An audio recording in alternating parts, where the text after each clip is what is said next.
So guys এই উইন্টারে আমার skin তো হয়ে গেছে টোটালি ড্যামেজ। আজ আমি করে দেবো একটু স্কিন কেয়ার, অবভিয়াসলি তোমাদের সাথে শেয়ার করলাম কারণ যাতে তোমরাও একটু ইন্সপায়ার হও। অবভিয়াসলি এই উইন্টারে তোমরা নিজে স্কিন কেয়ার করো। তো কিছুই না, ফার্স্টে যে কোনো একটা ক্লিনজিং মিল্ক নিয়ে স্কিনটাকে ভালো করে ক্লিন করে নাও। ঘরে বসে বসে আমার স্কিনে তো ভালোই ময়লা পড়ে গেছে।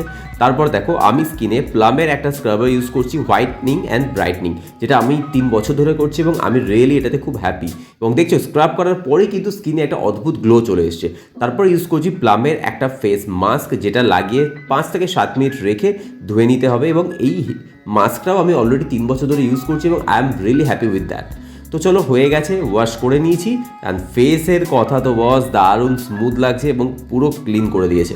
তো অনেক দিন প্রায় 1 মাস কোনো স্কিন কেয়ার করিনি। আর নাও আমি লাগিয়ে দেবো একটা ফেস শিট মাস্ক, যেটা হচ্ছে ল্যাকমির, আর এটা মনে হয় পোমোগ্র্যানেটের। সো চলো এটাকে বার করে নিয়েছি, খুব ঠান্ডা এটা। তো চলো এটাকে লাগিয়ে নিয়ে 15 মিনিট ওয়েট করি, তারপর ফিরে আসছি, তোমাদের দেখাবো 15 মিনিট পর ফেসটা কেমন লাগছে। অ্যান্ড যে সিরামটা এক্সট্রা থাকবে সেটা গলায় লাগিয়ে নেবে। তো চলো 15 মিনিট হয়ে গেছে, আর একে দেখো মানে আমার কাঁধে এসে চলেছে এপেছে, এবং আমি কি করবো না করবো সমস্তটা দেখবে। সো গাইস দেখো আমার স্কিনটা কেমন লাগছে। আই এম তো রিয়েলি অবাক এবং হ্যাপি। অ্যান্ড তোমাদের ভালো লাগলে প্লিজ প্লিজ প্লিজ কমেন্ট করে জানিও।